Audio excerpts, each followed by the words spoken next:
We went viral on May 26th. I still remember the day. And we got a million views on one video. And we sold about 600 pairs of sunglasses in the span of 2 weeks and sold out my entire store.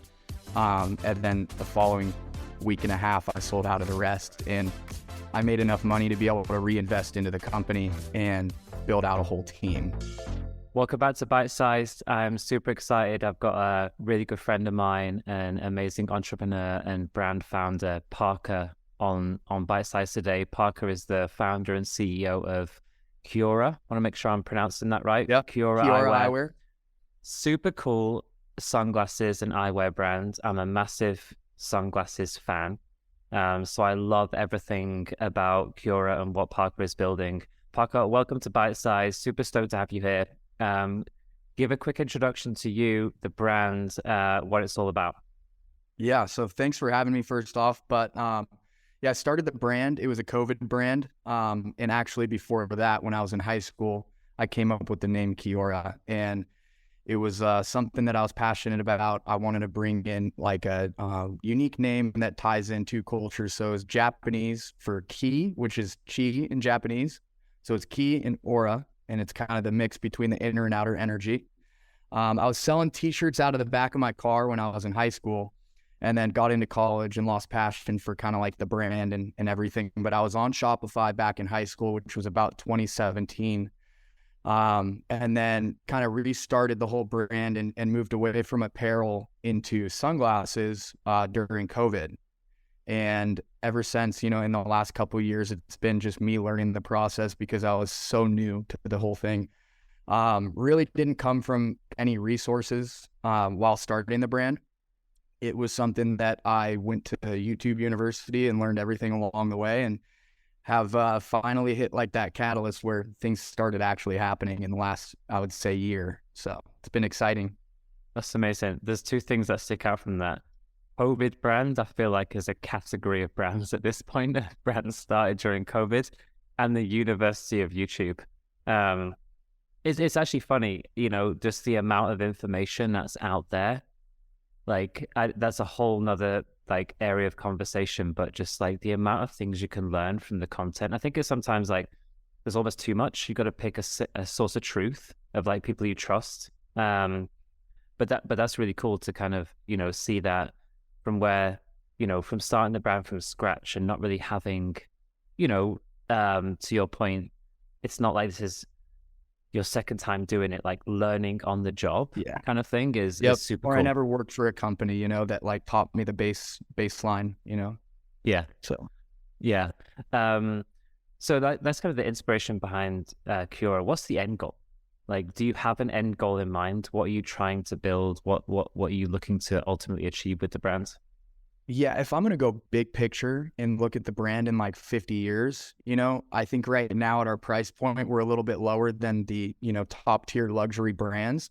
But we did find our gap in the market at the price point that we have right now. But I would love to be, a retail location at every mall in America, have an apparel side of the business, have, hundreds of SKUs of sunglasses, and really create like a fashion powerhouse within the industry, and have, different tiers of product where we can sell sunglasses for $140 that we have right now, and then have signature lines for, a couple $1,000 that is just made out of really crazy, insane materials that you can get creative with. But yeah, it's always been, started in based off of just being as creative as possible and creating products that people enjoy, which has been super fun. Yeah, definitely. You mentioned an interesting point there on one of my last podcasts. I was talking to Will Nitzer, who's the founder of IQ Bar. So totally different vertical, CPG. And I asked him the question of like, DTC became a business model at one point where it's like it's like that's the business model. And whereas, especially in CPG, the way he thinks about it, and a lot of CPG brands think about it, is like, well, it's a channel amongst retail, Amazon. You just kind of mentioned having retail presence. So for you, correct me if I'm wrong, but the brand has started very DTC, that's its origins, but you see that expanding in the future. Right now, we're 100% DTC. So we don't have one location. Every pair of sunglasses is in our warehouse in Utah. So right now, we're riding this wave as much as we possibly can. And I don't see it going away at any point. But right now, I mean, I grew up in the time where like 27 or 15 was where Instagram kind of really started getting its stride. And I was jumping on board, and I had the brand starting at that time. But that's really when like DTC brands even were coming up. It's like you saw those brands like Hawker and Blenders and other like DTC brands that have now, you know, grown into what they are. But that's kind of been the only way of business I knew. You know, when I first started the brand, I just went to YouTube or looked it up on Instagram. How are people selling products? How are they making money? And it was DTC. And so over the last like 5 to 8 years, I've, you know, been dipping my hands in it and thinking about, you know, how I can get in. And then it's kind of been the only business model that I thought was possible, especially with these brands, and it supplies a type of lifestyle that I, you know, have dreamed of, like having a business that's fully remote, that I can work from my computer, and kind of just fit all the slots that I wanted in a business. So DTC is the way to go. And yeah, that makes sense. I think that's how a lot of brands start. It's just that shift, and I think it's the right shift of, it's not the only avenue for growth, right? In some cases, you're limiting yourselves if you only think of that as your entire business model, and that's definitely changed over the last couple of years. You know, I know you and the brand relatively well. You're somewhat the face of the brand, right? Was that a conscious decision? Was that a lack of resources? Has it paid off? And has it paid off? And where do you see that evolving? In the future? So it was 100% a lack of resources. And the other thing about a DTC brand was that I saw that there was a lower barrier to entry. You don't have to, you know, pay or get loans for $100,000 and set up a retail location without testing products. So DTC for me was like a way to be able to test products and also find my market at a low barrier to entry. And so I really, you know, was starting out with just throwing my own money at it. And I ended up getting in like $60,000 of debt. And I ended up taking out a loan for another 100,000. And I told myself, okay, I'm going to make a big inventory order and we're going to just see if this thing works. And I told myself, I'm going to go as hard as I possibly can to make this happen. And if I don't, I'm just another college kid whose parents couldn't afford to pay for their college, and I'm $100,000 in debt. It is what it is, but I'm going to work my absolute ass off to see if I can figure this out. And so this was about a year and a half ago where I didn't have all the resources in the world. I'm in debt and I needed to figure out a way to sell, you know, 800 pairs of sunglasses that I just bought. So I'm sitting at home freaking out about, okay, I just ordered $25,000 worth of sunglasses and I don't know how to sell them. I don't know where I'm going to go. I knew there were avenues of Facebook, TikTok, paid advertising, but I didn't have the funding for it, nor did I have the skill to be able to do it on my own. I tried doing it on my own, went to YouTube and learned everything I possibly could, bought a few courses, and just still couldn't get that ROAS to be profitable. So finally, my last resort was TikTok. And I told myself, okay, people are making a ton of money on organic TikTok videos. I need to figure out this game, or else I have a, you know, pretty grim future of paying off this loan or this debt. So I actually reached out to a couple of creators that I really liked that were just absolutely crushing it. And I just said, hey man, I have a sunglass brand. Can I, you know, hop on the phone with you and just transfer your knowledge to me? I want to learn what you're doing. So I actually called up this kid from Surf Trip Supply. His name's Larry. Give him a little shout out. But he is crushing it on TikTok. And so I jumped on a call with him and I'm like, hey man, like, what do I need to do to succeed on TikTok? Like, how are you going viral consistently and like selling products like crazy? And so he kind of gave me this viral formula and I've been like iterating off of it. And, you know, he's like, just post 10 times a day. One of those videos will get a little bit of traction. and every single week you'll at least get one viral video that gets over 50,000 views. And he's like, just make sure that you target your niche. And he's like, find the niche that you want to target. And so I live by this as well. And it's, find that target person that you want to reach out to and cater to them. And so I thought about, I was testing angles. And that's the thing is like, I think a lot of people when they're first starting out test products instead of testing angles.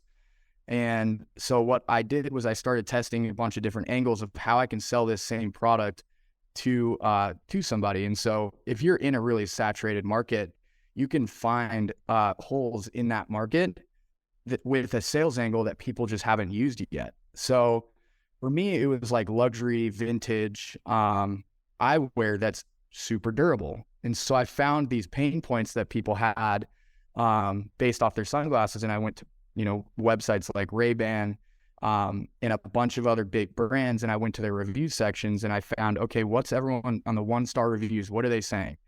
And so first off, I saw customer service. All these companies were just dropping the ball on customer service and people hated how they're being treated by the company. And also my sunglasses broke. My sunglasses got lost, and all these different like points that I can now target to that target person while creating like the aesthetic of the brand. So it's kind of like you take the logic and the emotional and you bring it together to be able to create magic and create sales is what I think is what happened. But from TikTok, I started going consistently viral, and it really set the catalyst for the brand. And so in June, we ended up selling out. We went viral on May 26th. I still remember the day. And we got 1 million views on one video. And we sold about 600 pairs of sunglasses in the span of 2 weeks and sold out my entire store. And then the following week and a half, I sold out of the rest. And I made enough money to be able to reinvest into the company and build out a whole team. And so that's when things really took off. That's fucking huge. Like that's like the TikTok dream, right? Of like organic. And it's really interesting. And I love that you broke it down in terms of your approach, because, and we talk to a lot of brands, and one of the many things they ask us is like, well, TikTok doesn't work for us, or how do we go viral, or we go viral, but we see no sales. And I think like, obviously it's not a guaranteed science. You can go viral, but it doesn't produce sales. What I like about what you were saying is, you really focused on understanding pain points of other people and testing creative hooks to niche down on like the consumer. And I think that's a really smart way of going about creative testing, right? You looked at data points of what are people saying about your competitors. Where is a gap in the market for where people are talking about my product in a way that I can find some white space that other people aren't saying the same thing, versus, just trying to be a different version of something that's already existing. So I think that's really smart and like a really good lesson for other people to potentially take into how they think about creative testing, is like use data points of competitors and where their pain points are and try to solve for that. And I like also what you said about, instead of like product testing, it's like angle testing around the products you have the most conviction in. Exactly. And if I think when a lot of brands have too many SKUs, it creates like buyer's paralysis. So they don't know exactly which pair or, which shirt to buy. But once you kind of have tested enough and you find your angle and you find that like winning hero product, double down on that one hero product and just hammer it. And most of the time, I think even most brands, like you look at Ray-Ban, they probably had the Wayfarer that created more than 80% of all their sales. I mean, don't quote me on that, but most of the time brands will have that hero product. Like we have the Lautner and whiskey, and that thing, has gone more viral than any other pair we've showcased. And we on majority sell that pair more than anything else. So it's, it's all about data. That's the big thing I learned too, is when I started focusing on the data rather than like what I think would work or what I think other people want. It never worked. It's always reading like numbers and looking at what I mean, just it's pretty broad, but data gives you every answer you need. Yeah. Yeah. I think that's another really key point. And again, something that I've faced throughout my career is like, you know, there's having conviction in an idea and a hypothesis, but if you're not willing to adjust your hypothesis based on data, like you're on a slippery slope to shit, right? Like you have to lay out your hypothesis and be willing to accept that, well, as much as you had conviction in it, the market and the consumers is telling you something different. And you have to be able to like adjust to those data points, as you said. Mm-hmm. Absolutely. And at the beginning, you know, like, because I do come from just like the absolute big, like no zero company to finding those data points is like at the beginning, you do have to go based off of conviction, and you have to sell like what you're selling to the community. But most of the time you're just throwing stuff against the wall and hoping something sticks. And when something does stick, then you can push more money toward it, and you can push more effort into that one thing, and then start making decisions based off of the data that you're running, you're pushing toward that. Yeah, definitely. So taking that story then, so May 26th, I think it was, you go viral, you sell out the 600 pairs of sunglasses. At what point did you then start to, build a foundation around paid media and like a more robust kind of marketing stack? Right, because it sounds like up until that point, it was more, I'm going to test organic content and see what flies. That all of a sudden goes viral, and you have this huge inswell of products. Was that the tipping off point to then saying, okay, I'm going to put some money into TikTok, some money into Facebook, and I'm going to start paying attention to like retention rates and email and everything else? Yeah, that was exactly what happened. Is like when I went viral and I had enough money in the bank to hire a team, I went straight to hiring an agency, and I found, other people's skill that I could leverage that are better than me and created that ROI that it makes sense. So it's like, let's say I hire an agency for $5,000 a month, and we're spending that amount of money too. Obviously we have to hit a ROAS to be able to pay off the agency fee, but it's like, once you can pay off the agency fee, everything after that, you're growing revenue, you're actually running a business. And that was like the biggest thing for me, was understanding that I can be good at everything, but I'll never be great. And if I hire the experts in every single role within the company, we can have experts running everything for me. So when it came to my first hire was an agency running Facebook and TikTok. And what I did was I took a lot of like the organic videos that had performed and converted organically and just pushed ads behind them. And that's kind of been our formula ever since. And we've paid for some really professional creatives too. And for some reason, going back to like, why are you the face of the brand?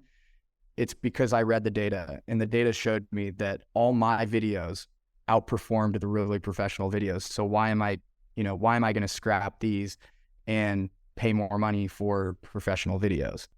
Agreed. And I think that talks a lot to, again, a consistent theme that we see is the content has to feel native to the platform, right? Like, and especially on TikTok, it's that face to camera, really UGC feeling type content. So I mean, it kind of makes sense to me. And I think that's been, we spoke about DTC as a business model. The other thing that's been, has become flavor of the month recently is UGC content. Probably for that very reason. I think TikTok kind of accelerated that notion of, I don't need to pay 10, 15,000 for a real stylized, kind of commercial. What I need to do is have lots of creative testing, again, to your earlier point of like proving out some hypothesis around what people care about in a format that feels super native to the platform of distribution. Yeah, 100%. And I think what TikTok did is it made everything super authentic and raw. So that's what people are expecting now. When they see anything that's overproduced, they just scroll right past it.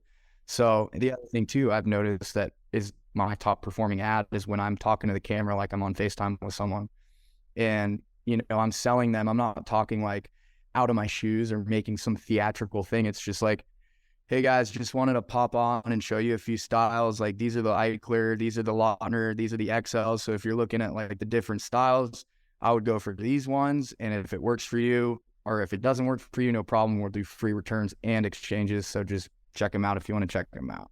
Like super casual, really easy.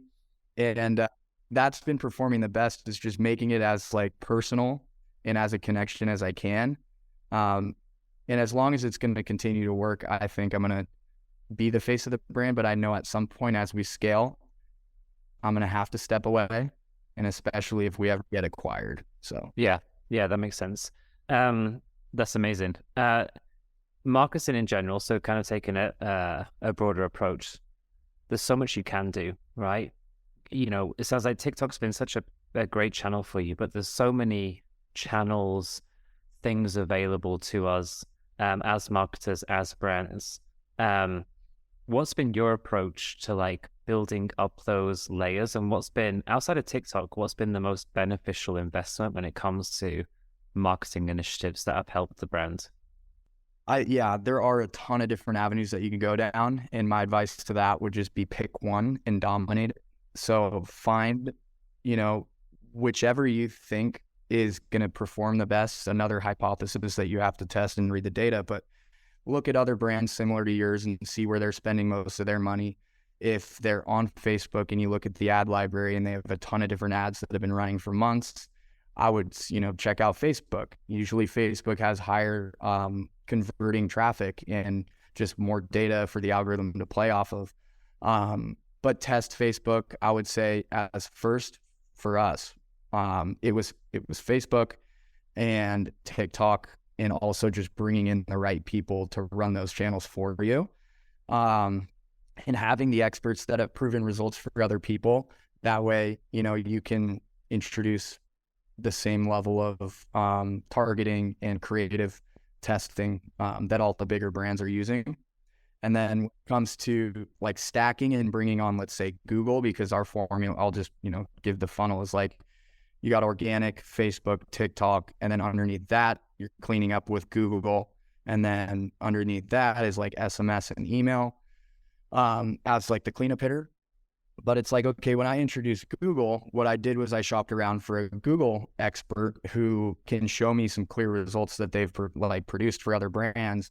And also sometimes what I've done is if they're hungry and really want to help you grow and you're in a position where you can't, typically afford them, which is some of the points where I've been at, where I've had to kind of like, come on, man, we're going to be a big brand. And like, I hate to do that. And, most people don't want to work for people like that, but like it ended up working out, luckily. But, one of my good buddies, Chris, now, who runs our Google, it went absolutely crazy, and Google just popped off because he knew what he was doing. And we also had the foundation from Facebook, TikTok, and organic to where the branded campaigns, the ROAS is like at 80 ROAS because, the name is unique, but it's pretty much bringing the right people on. Yeah.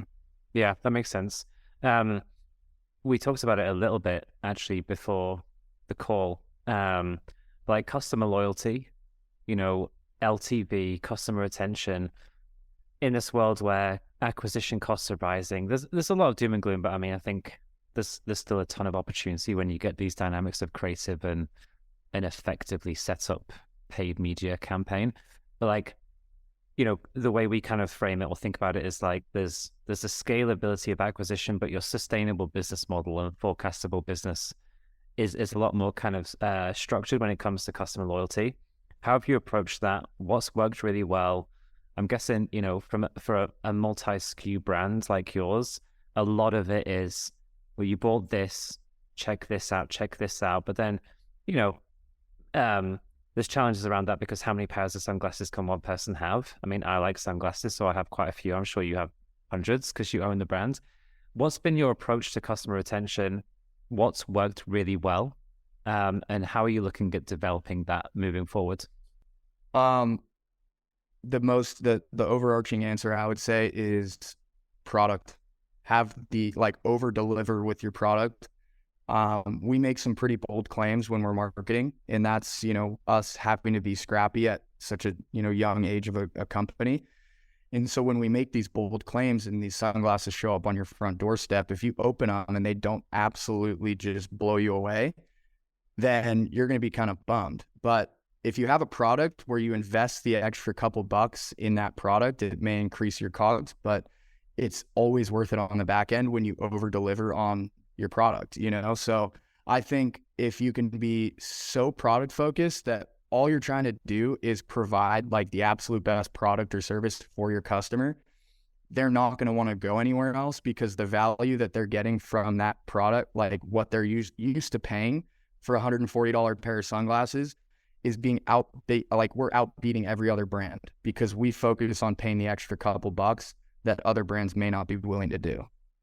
But I would also go into like, you know, retention, lifetime value. When you're trying to increase the lifetime value of a customer, it's about staying in front of them and building that relationship, and how you create the follow-up, and how do you get a customer to marry your brand. And I think the sales cycle is like at the beginning, you have to change their belief systems of why they shouldn't be using, let's say they're a longtime Ray-Ban wearer. How can we convert this longtime Ray-Ban wearer into Kiora? So that's what sales is like covering all their objections why they wouldn't want to switch from Ray-Ban to Kiora. And then once we have them on Kiora, how do we keep them here for the rest of their life? Coming out with new styles, changing colors of the same style that they absolutely love. For example, the Lautner and whiskey, we just came out with a new gold crystal, and I haven't even pushed marketing for it yet, but I've already have people in the background messaging me like, can you make a gold crystal? Can you make an emerald? Can you make different colors of the same product they already own? So just iterating off of what's already working. And again, reading the data. Yeah. I mean, yeah, you just came back to it again, right? Like it's eliciting and paying attention to your customers.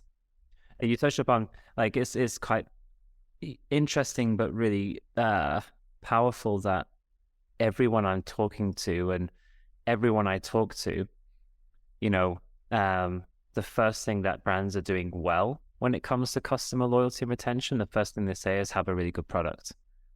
Like you can't out email market a shit product. You can't out creative a shit product. You might do well short term, but the sustainability of it. So I like that approach, and I really like the approach, and that's where we pay a lot of attention as well, is listen to your customers, elicit feedback, find out what do they want, what do they like, what do they not like. If you build in an echo chamber without soliciting feedback and paying attention to it, I think you're not going to be able to capitalize on those data points. And and we live in a world where through these mechanisms of being able to read ad comments, do post-purchase surveys, all that stuff, like you have that one-to-one immediate communication with people who are engaging with and purchasing your product, to know how to make steps to improve that moving forward. Yeah. And one other thing as well that I'll point out for lifetime value is just the experience of the brand. It's like making sure that your packaging goes above and beyond, and also in the back end, once they get the product, you have, follow up with them, like, are you enjoying your product? What can we do better next time? And then customer service. I think a lot of times people overlook customer service, and it's when you can, I've had so many times where a customer is like, hey, I'm outside of the warranty, but I want to, exchange for this pair. It's like, I treat every customer as if you're reaching out to me or a friend is reaching out to me about the sunglasses. And it's like, at the end of the day, if you're still profitable, don't be greedy, take care of your customers, and always put them first. I think that's the number one thing in business, is just treat your customers like family, Yeah, 100% agree. And again, that point around, the experience of receiving your product, right? And especially in a world where you've got social media and people love to showcase their lives and what they do on it, to not go the extra mile and have your product delivered in a cool package with a little note from the founder and whatever else.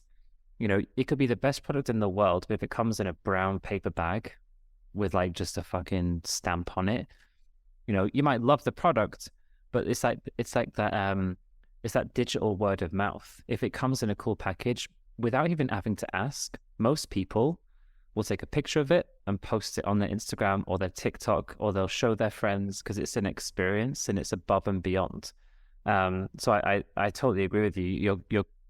You're creating instant brand affinity, and you're also generating what I call digital word of mouth, because they're going to post about it. And at the end of the day, it's about making people feel good when they get that package. People, most of the time, when you order something off of a D2C brand, you're expecting it in the mail and you're excited for it. And like when you open the door and you see the red little Kiora box, it elicits excitement within you, and it pulls out an emotion. And the more emotion you can pull through your all the way to the packaging, it is going to create this, association with the brand where you can just fall in love with it and get married to it. Yeah. 100%. So it's all about, playing the emotion and making sure people feel good. So yeah, totally agree. So 2 and a bit years into the brand, you've mentioned some of this, but what were some of the misconceptions you had about what it would take to build a brand when you first started to where you are now? I'm sure there's a lot with any entrepreneur, business owner. The things you think are going to be the challenges aren't the challenges, and also the challenges are far more than you anticipated. But if you could sum it down to 1 or 2, what were the biggest misconceptions you had when starting the brands compared to now? Yeah, I think the first one is because most of the time when you're following people or watching people on YouTube, they're showing their successes and you never really see the failures. So I would say the amount of effort and the amount of skill it actually takes to, pull a brand from nothing into being something and creating revenue and a profit, the amount of, it takes a lot of skill that takes years to build, to the point where you start actually making money off of it. Because if you're just proficient at a bunch of things, like copywriting, Facebook ads, email marketing and things like that, you're not going to be able to create the conviction through your marketing that creates or converts. And so it took me 5 years of studying and learning, and I was never the best student, but after this last 2 years, I put my head down. I was working 10 to 12 hour days. And most of those days when I was considered working is sitting on YouTube and watching other people who have already succeeded and taking points from them. And it's been an accumulation of a bunch of small little nuggets I've gotten from videos that have created, the not only the mindset, but the amount of the skills, the sales tactics, the marketing tactics even the product development that allowed me to get to that point where I can then hire a team and know enough about every department where I can manage them. At the beginning, I thought it was going to be way easier than it was, and it took me way longer than I expected. But, as long as you stick the path, you'll make it. And yeah, way easier than you thought it was, and way longer to achieve success. Is definitely the case for most people. So yeah, I agree with that, dude. Really appreciate you coming on. Huge fan of the brand. Love everything you're doing. Love your approach to things like creative testing and everything else. I'll link this in the podcast anyway, but if people want to check out you or the brand, where's the best place to do that? Yeah, you can find me on TikTok for my personal brand, which is just Parker Godfrey. A lot of times I'm giving out like business tips. Also have a small little ebook that I help people starting a brand. And most of the time, you can also find me on Instagram, which is linked in my TikTok at MasterPooks. And then obviously, if you want to check out the brand, it's Kiora Eyewear, Kiaura, and then eyewear. So okay, yeah. I have to ask, Mr. Pooks. MasterPooks. MasterPooks. That was when Instagram first started in like 2012. I was like, what should my name be? MasterPooks. So then it kind of stuck. And then, Pooks is my nickname that all my close friends call me. So. Oh shit. Okay. I can't talk. My Twitter handle is FoodDog85. FoodDog85. I love it. Because I've got food dogs tattooed on my chest. So it's just It is what it is. I've just never changed it. Awesome. Love it. Really appreciate you, dude. Thank you so much. Of course. All right, we'll be in touch. Thanks, man. All right, take it easy.